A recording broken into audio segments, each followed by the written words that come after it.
আজকে আমরা ক্লাস 8-এর 11 নম্বর চ্যাপ্টার শতকরা নিয়ে আলোচনা করব। বোঝা গেছে? এবার দেখো, শতকরা মানেটা কি? শতক থেকে শতকরা মানে এখানে শতক মানে কত? 100।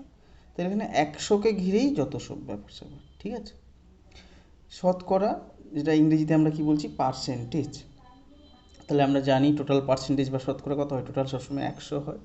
আমরা কখনো বলি 40%, কখনো বলি 50%, বিভিন্নভাবে 10% এগুলো বলতে থাকি। তার মানে কি 10% মানে কি? 10% মানে হলো 100 টাকার 10 টাকা। কেউ যদি 50% বলে তার মানে কি 100 টাকার 50 টাকা, 100 টাকার মধ্যে 50 টাকা। বোঝা গেল? বোঝা গেছে? এবার এরকম যদি হয়, বলি 200 টাকার কত হবে? না, 200 টাকার 100 টাকায় যদি 50 টাকা হয়, কেউ বললো 50%, তাহলে 100 টাকা যদি 50 টাকা হয় তাহলে 1000 টাকায় কত হবে? না, সেটা দেখো আমরা সহজে বের করতে পারছি না। সেটাকেই বের করার জন্য আজকে আমরা বিভিন্ন অঙ্ক শিখবো, যাতে আমরা এই সহজেই বের করতে পারি এই পার্সেন্টেজ বা শতকরা। তাহলে দেখো, এখানে দেখলাম শতকরা মানে টোটালটা কত? 100। বোঝা গেল?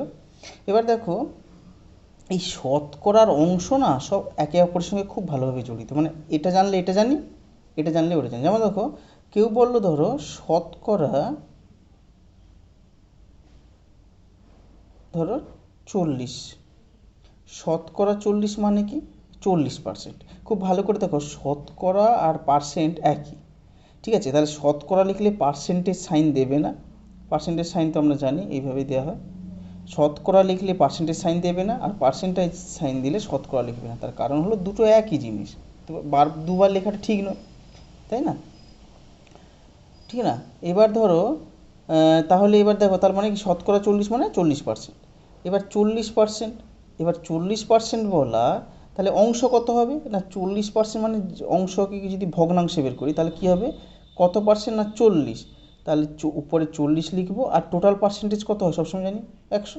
তাহলে নিচে সবসময় 100 হবে। কাটাকুটি করো, 0 0 কেটে গেল, 2 2 4, 5 2 10। তাহলে কত অংশ হলো? 2/5 অংশ। পরিষ্কার হলো? তাহলে 40% মানে 2/5 অংশ। কী করে বের করলাম দেখলে? এইভাবেই বের হয়। আবার যদি কেউ আবার 2/5 থেকে যদি আমরা বলে 2/5 অংশ কত, শতকরা কত হবে বা পার্সেন্টেজ কত হবে, খুব সহজে বের করা যায়। খুব ভালো করে দেখো, 2/5 অংশের কত পার্সেন্ট? 2/5 অংশ সমান, তাহলে কি লিখবো? অতএব 2/5 অংশ সমান শতকরা কত হবে? না, খুব ভালো করে দেখো, 2/5 ইন্টু শতকরা মানে কত গুণ করতে হবে? 100 গুণ করতে হবে। তাহলে কোনো অংশ থেকে যখন শতকরা বের করব, কি করব? 100 দিয়ে গুণ করব। বোঝা গেছে?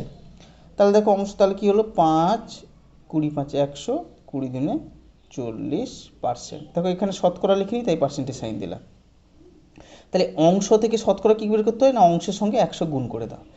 আর যদি শতকরা থেকে অংশ কী করে বের করতে হয়? দেখো, শতকরা বা 40% সমান কত? 40% মানে কত? ভাগ করতে হবে 40/100, যেটা আগে করেছি। কত বেরিয়েছে? 2/5। তার মানে পার্সেন্টেজ থেকে অংশে, এটা অংশ লিখতে হবে।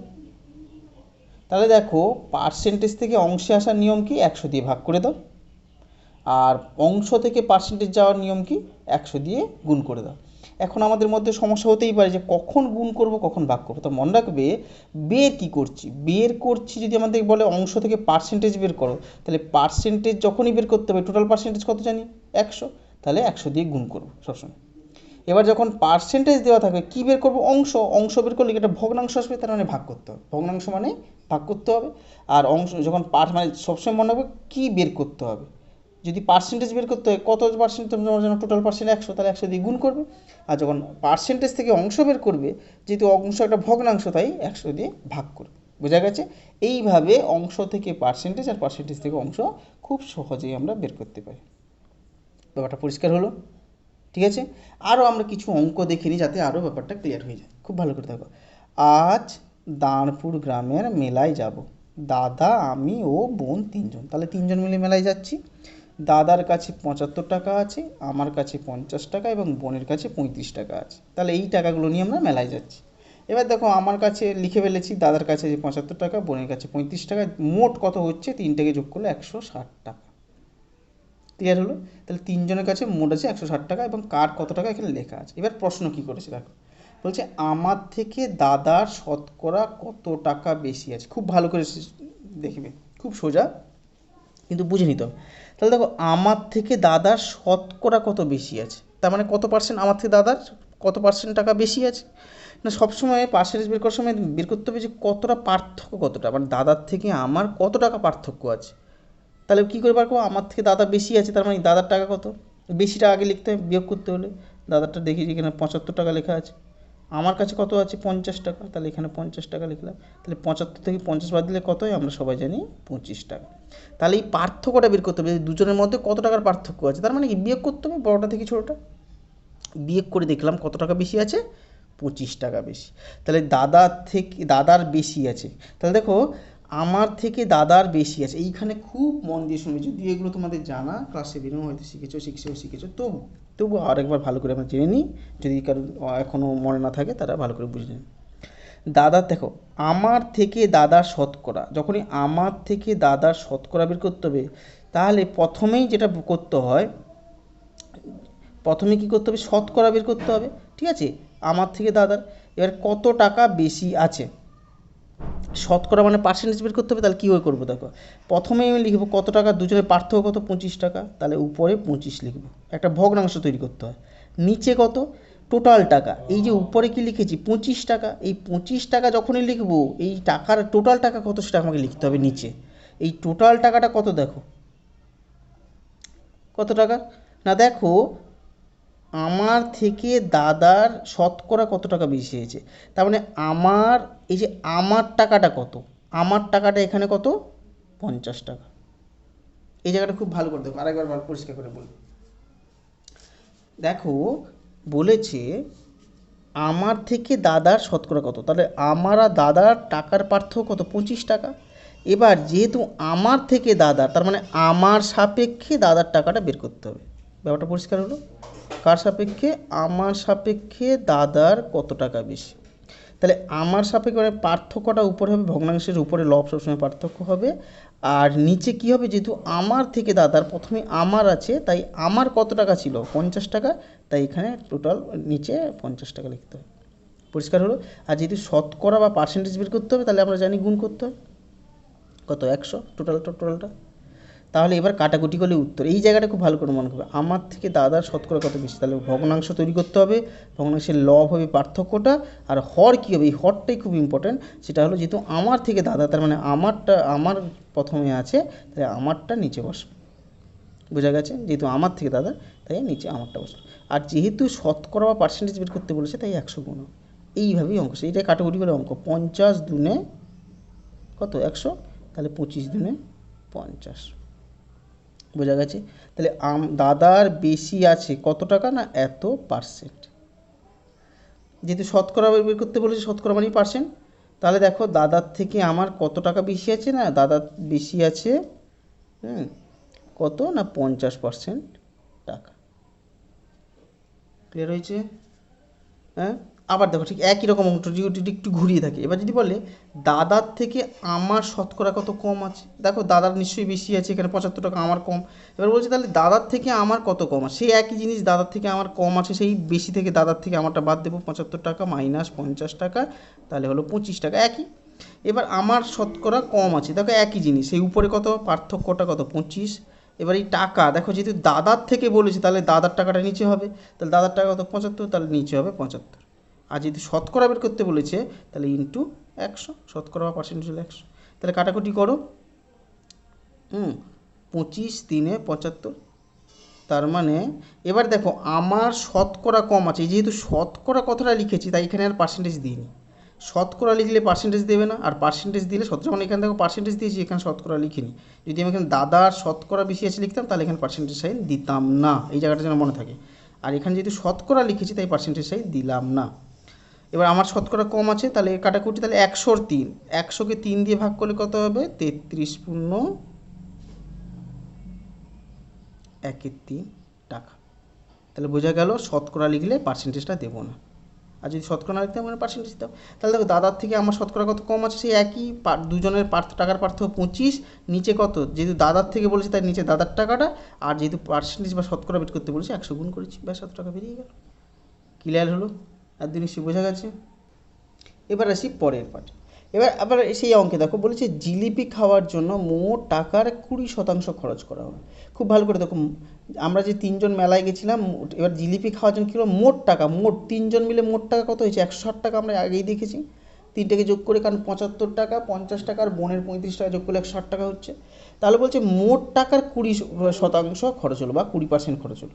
তাহলে দেখো তবে জিলিপির জন্য কত টাকা খরচ হলো, তাহলে এই মোট টাকার 20% মানে কত টাকা সেটাই বের করতে হবে। অঙ্কটা বোঝা গেল? তাহলে দেখো মোট টাকা কত ছিল, খুব ভালো করে দেখো, মোট টাকা ছিল 100 টাকা, 160 টাকা। তাহলে 160 লিখলাম, তাহলে জিলিপি খাওয়ার জন্য খরচ হলো। যেহেতু মোট টাকার 20% বলেছে, তাহলে 160 লিখলাম মোট টাকাটা, ইন্টু, আমরা জানি টাকার থাকলে ইন্টু হয়, তাই ইন্টু লিখলাম। এবার 20%, 20% মানে একে কী করতে হবে, অংশ করে নিতে হবে। অংশ করার নিয়ম কী ছিল আমরা জানি, উপরে যত পার্সেন্ট সেটা, আর নিচে টোটাল অংশ কত বা টোটাল পার্সেন্টেজ কত, 100, ব্যাস বোঝা গেল। তাহলে দেখো যেহেতু পার্সেন্টেজ বের করলে 100 গুণ হয়, যেহেতু এটা পার্সেন্টেজ থেকে টাকা বের করছি, কেন দেখো পার্সেন্টেজে দেওয়া আছে, বের করছি টাকা, তাহলে কি হবে, কত টাকাটা, মোট টাকাটা লিখলাম, যেহেতু পার্সেন্টেজ বের করছি তাহলে আমরা কি করব, এখানে কাটাকুটি করার জন্য লিখলাম। তাহলে এখানে কি হলো, 20, এবার কাটাকুটি করবো, 20 5 100, আবার 5 দিয়ে এখানে কাটলে কি হবে না, কাটলে হবে 5 3 15, আবার কত নামলো 10, 5 2 10, তাহলে কত শতাংশ হলো, টোটাল কত টাকা হলো, 32 টাকা। তার মানে আমরা কি করলাম, এখানে পার্সেন্টেজ থেকে যখন টাকা বের করব, তখন নিয়মটা কি হলো না, পার্সেন্টেজ থেকে যখন টাকা বের করব তার নিয়মটা হলো এইভাবে, মোট টাকার বলেছে তাই মোট টাকাটা লিখলাম, ইন্টু দিয়ে পার্সেন্টেজ কত, না পার্সেন্টেজ ছিল 20%, তাহলে 20 লিখলাম। আর এই ভগ্নাংশটা সবসময় 20 বাই কত হবে না, এই 20-র টোটাল পার্সেন্টেজ কত, যেহেতু এটাও পার্সেন্টেজ, নিয়ম মনে রাখবে এই ভগ্নাংশটা উপরে যে জিনিস থাকে নিচেও তাই থাকে, উপরে যেহেতু পার্সেন্টেজ নিচেও পার্সেন্টেজ, শুধু পার্থক্য কি উপরে যত পার্সেন্ট দেওয়া আছে সেটা হবে, আর নিচে সবসময় টোটাল পার্সেন্ট হবে। তাহলে 20% বাই টোটাল কত হয়, 100%, তাহলে এটাও পার্সেন্ট এটাও পার্সেন্ট, মনে রাখবে। ব্যাস কাটাকুটি করে 32 টাকা। তাহলে জিলিপি খাওয়ার জন্য তাহলে খরচ হয়েছে কত, 32 টাকা। বোঝা গেল এখন? তাহলে বোঝা গেল কীভাবে আমরা অঙ্কগুলো করছি, ঠিক আছে? মানে আমি ছোট ছোট করে অঙ্ক বোঝাচ্ছি যাতে তোমাদের সুবিধা হয়। এবার দেখো, এবার বলেছে বোন 20 টাকার চুড়ি কিনলো, হিসেব করে দেখি চুড়ি কেনার জন্য মোট টাকার শতকরা কত খরচ হলো। এখানে শতকরা কত একটা যোগ করতে হবে, কত খরচ হলো। তাহলে দেখো এর আগের অঙ্কে কী ছিল, পার্সেন্টেজ দেওয়া ছিল, আমরা টাকা বের করছিলাম, তার জন্য কী হলো, মোট টাকার ছিল মোট টাকা ইন্টু পার্সেন্টেজ 20 আর টোটাল পার্সেন্ট হয় 100, সেটা করে কাটাকুটি করে উত্তর হবে। এবার উল্টোটা বলেছে, এখানে টাকা দেওয়া আছে, আমাকে পার্সেন্টেজ বের করতে হবে। খুব ভালো করে দেখো কী করে করছি, টাকা দেওয়া থাকলে পার্সেন্টেজ কী করে বের করবো না, দেখো এবার চুড়ি কেনার জন্য খরচ হলো। এবার দেখো কী করেছি, তাহলে দেখো এবার এখানে 20 টাকা দেওয়া আছে, যেটা দেওয়া সেটা লিখলাম, বোঝা গেল। এবার তাহলে 20 বাই কী করবো, বের করতে হবে কি, শতকরা, শতকরা মানে 100, তাহলে আমরা ইন্টু 100 করবো। তাহলে এই ভগ্নাংশটা কী দিয়ে হবে না, ভগ্নাংশটা হবে যেহেতু 20 টাকা দেওয়া আছে, তাহলে 20 এটা টাকা, তাহলে নিচেও নিশ্চয়ই টাকা হবে, আমরা জানি এটা যা হয় সেটা, এটা নিচেরটাও তা হয়, লব যা হয় ভগ্নাংশ তাই হয়, কিন্তু উপরেরটা হয় যেটা দেওয়া আছে, নিচেরটা হয় টোটাল। এই 20 টাকার টোটাল কত না, 20 টাকার এই যে টোটাল কত, এই যে মোট টাকার শতকরা কত খরচ হলো, তাহলে মোট টাকার বলেছে, তার মানে মোট টাকা আমরা জানি 160 টাকা। এটাও দেখো টাকা যেই হলো এটাও টাকা লিখলাম, এটা পার্সেন্টেজ আর এটা টাকা লিখিনি, কিন্তু এই জায়গাটা মনে রাখবে, এটা টাকা হলে এটাও টাকা হবে, আর এটা পার্সেন্টেজ হলে এটাও পার্সেন্টেজ হবে। তাহলে 20 টাকার মোট টাকা 160 টাকা, তাহলে 20 আসতে 160, তারপরে 2 4 8, 25 4 100, তার মানে কি 25-এর 2, আর যেহেতু এটা শতকরা বের করতে বলেছে তাহলে পার্সেন্টেজ সাইন দিলাম। এবার 25-2 মানে 12.1-2%। তাহলে দেখে বুঝে গেছো, তাহলে টাকা থেকে কী করে শতকরা হয়, এই দুটো জায়গা ভালো করে শিখে গেলে আমরা সব কিছু মানে অনেকটাই শিখে যাবে। মনে রাখবে টাকা থেকে যখন পার্সেন্টেজ করতে হয়, টাকা মানে টাকা থেকে যাচ্ছি তাই টাকার ভগ্নাংশ করব, ইন্টু 100 করবো যেহেতু পার্সেন্টেজ 100 হয়। আর যখন পার্সেন্টেজ থেকে টাকায় যাব তাহলে টাকাটাকে গুণ করব আর পার্সেন্টেজের ভগ্নাংশ করব, যেখান থেকে যাব তারই ভগ্নাংশ তৈরি করতে হয়। আর ভগ্নাংশ তৈরি করার নিয়ম তো বলে দিলাম, যে উপরে যেটা দেওয়া আছে পার্সেন্টেজ আর নিচে টোটাল পার্সেন্টেজ। এখানে দেখুন উপরে যেটা দেওয়া আছে টাকা আর নিচে টোটাল টাকা, এভাবে ভগ্নাংশ তৈরি করতে। তাহলে পরিষ্কার হলো কীভাবে করলাম। এবার আসি আর একটা অঙ্কে আসি, যে একটি বর্গক্ষেত্রের প্রতিটি বাহুর দৈর্ঘ্য 10% বাড়ালাম, ওই বর্গক্ষেত্রের ক্ষেত্রফল শতকরা কত বাড়লো ত্রৈরাশিক পদ্ধতিতে হিসেব করি। এখন আমরা ত্রৈরাশিক পদ্ধতি শিখে গেছি, সেই পদ্ধতিতে হিসেব করা শিখব। দেখো খুব ভালো করে, বর্গক্ষেত্রের বাহু, এবার দেখো 10% কাকে বাড়ানো হয়েছে, বাহুর দৈর্ঘ্যকে। তাহলে আমরা কি করব, বর্গক্ষেত্রের বাহুর দৈর্ঘ্য এক্স ধরলাম। তাহলে এক্স ধরলে তার ক্ষেত্রফল কত হবে, এক্স স্কোয়ার বর্গ একক হবে, আমরা জানি। তাহলে 10% যদি বাহুর দৈর্ঘ্য বাড়ানো হয়, আগে ছিল এক্স, এক্স তার 10% মানে কত হয়, দেখো প্রথমে ছিল এক্স, হ্যাঁ আগে ছিল এক্স, তার থেকে 10% আরও বেড়েছে মানে কি যোগ হলো। তাহলে এক্সের 10%, টোটালটা তো এক্স ছিল বাহুর দৈর্ঘ্য, তার 10% মানে কত, 10/100, আমরা এক্ষুনি শিখে গেছি। টাকা ইন্টু পার্সেন্টেজটাকে এইভাবে করতে হয়। তাহলে দেখো কাটাকুটি করে কি হলো, 0 কেটে গেল, 1/10, এবার লসাগু করে হলো 11x/10 একক। তাহলে বাহুর দৈর্ঘ্যটা বেড়ে কত হয়ে গেল, 11x/10 একক। এবার কি করব, বর্ধিত ক্ষেত্রফল হবে। তাহলে এটাকেই বাহুর দৈর্ঘ্য ধরে ক্ষেত্রফল কত হবে না, এটার স্কোয়ার, বাহু স্কোয়ার। তাহলে দেখো বাহু 11x/10 হোল স্কোয়ার কত হলো, 121x² বর্গ একক। তাহলে এক্স যখন বাহুর দৈর্ঘ্য ছিল তার ক্ষেত্রফল ছিল এটা, যখন 10% বাহুর দৈর্ঘ্য বাড়ানো হলো তাহলে বাহুর দৈর্ঘ্য হলো এটা, তার ক্ষেত্রফল বেড়ে কোনটা হলো, বাহু স্কোয়ার করলে এটা। তার মানে আগে ক্ষেত্রফল ছিল এক্স স্কোয়ার, এখন ক্ষেত্রফল হলো এটা। তাহলে বৃদ্ধি কত হলো, পার্সেন্টেজ বের করতে হলে বৃদ্ধি বের করতে হয় না, বৃদ্ধি হলো কিছু নয়, এখনকার ক্ষেত্রফল মাইনাস আগের ক্ষেত্রফল। তাহলে ক্ষেত্রফল বৃদ্ধি দেখো, এখনকার ক্ষেত্রফল মাইনাস আগের ক্ষেত্রফল বর্গ একক। এবার এক্স স্কোয়ার কমন নিয়ে নিলাম, তাহলে 121 মাইনাস 100/100 লসাগু করলে হয়। এবার 121 থেকে 100 বাদ দিলে 21/100, আর এক্স স্কোয়ার পাশে ছিল, পাশে বসে গেল। তাহলে কতটা ক্ষেত্রফল বৃদ্ধি পেয়েছে দেখলাম না, 21/100 এক্স স্কোয়ার। বোঝা গেল এতটা। এবার দেখো কী বলেছে, এবার বলেছে বর্গক্ষেত্রের ক্ষেত্রফল। এবার দেখো, এবার আমরা ত্রৈরাশিক পদ্ধতি চলে আসছি। বর্গক্ষেত্রের ক্ষেত্রফল বর্গ একক, এবার ক্ষেত্রফল বৃদ্ধি কত পেলো সেটা বর্গ একক। তাহলে দেখো বর্গক্ষেত্রের ক্ষেত্রফল কত ছিল, প্রথমে কত ছিল, এক্স স্কোয়ার। এক্স স্কোয়ারে ক্ষেত্রফল কত বৃদ্ধি পেয়েছে না, 21/100 এক্স স্কোয়ার। তাই তো আমরা দেখলাম যে ক্ষেত্রফল বৃদ্ধি এটাই পেয়েছে, 21/100 এক্স স্কোয়ার। তাহলে প্রথমে ছিল এক্স স্কোয়ার, সেখানে বৃদ্ধি পেয়ে হলো, মানে বৃদ্ধি কতটা এক্সট্রা বৃদ্ধি পেয়েছে, এক্সট্রা পেয়েছে 21/x স্কোয়ার।